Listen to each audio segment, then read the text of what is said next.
You're either an analyst on the game or you're actually in the game, but you're in the film room. My favorite one to go watch is the Miami one. That was a great game. Great game to broadcast. I actually think I had more fun on that game than any game I ever played in. That was pretty fun. It was a classic. Let's kick off our coverage talking about J.D. Fowler. Little guy, shortest guy on the team, but boy, could he have a big impact. Yeah, they're really excited about where he's coming, about his skill set. And he's so difficult to cover one-on-one.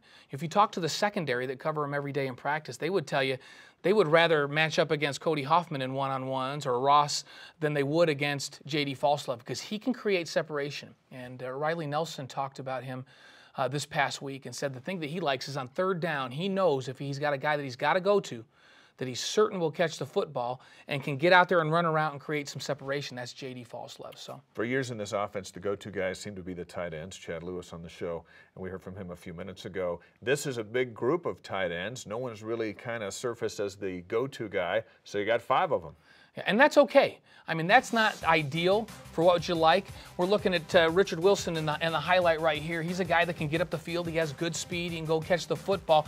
And what he's probably best at, when he catches it, he can make people miss. So he can turn a little screen like this or a short 3-yard out route into a big play for you. And that's what he brings. And there's a variety of different skill sets in this tight end group. You would like to have a Chad Lewis or an Atul Amili or a Dennis Pitta that can play attached and block but can also go receive the football. They just don't have that this year. But what they do have is a lot of talent with different skill sets, and they'll use them all this year. We're going to learn a lot about the secondary when we sit down and watch Washington State here in a couple of weeks.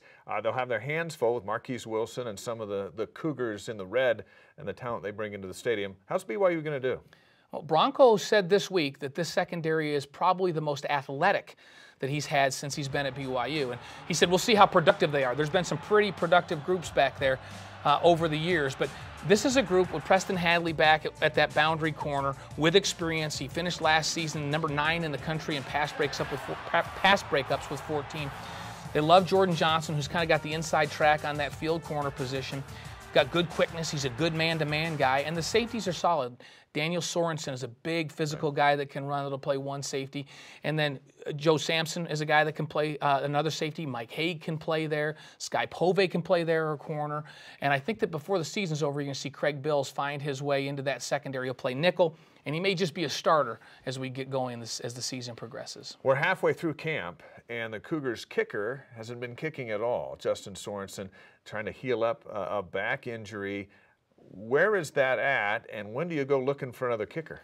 It's scary. I mean, it truly is scary that you don't have the guy that you're going to depend on to be a difference maker in games. And Bronco was very adamant this week that he will be back, and that not only will he be back for the season, that he will be back for the opener against Washington State. Now, he's been to see a specialist, and they're hoping that they can have back. But if he can't, Riley Stevenson has been a guy that's been a punter. He can kick field goals. He's accurate with those extra points. He can kick off, so they have him there.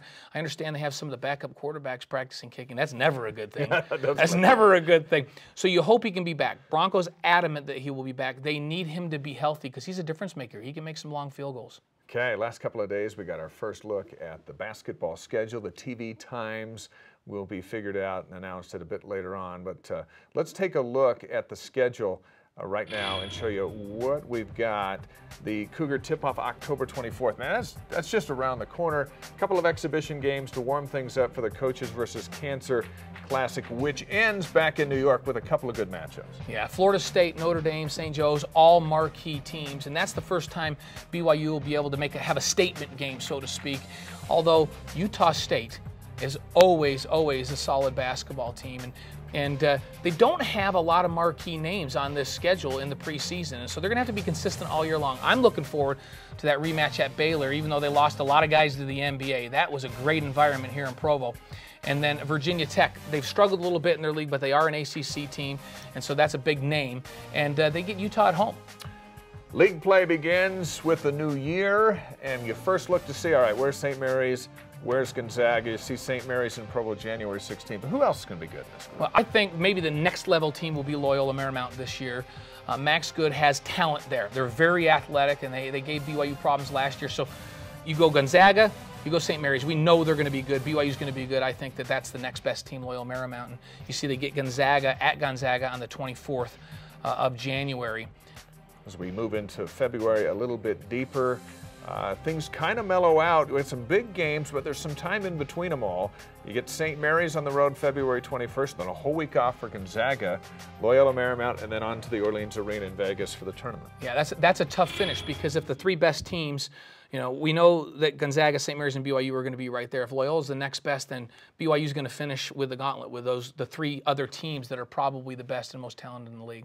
Let's get back to football for a moment, and our question from the fans. K. Cougar Lover sends in this tweet. Nice name, by the way. Does Riley Nelson, Blaine, look more accurate than last year? Does it seem like his hard off-season work is paying off? Yeah, this is an easy one for us. Absolutely. He has more pop to his throwing arm. You heard Chad Lewis mention that he noticed that there's more velocity on the ball for Riley Nelson.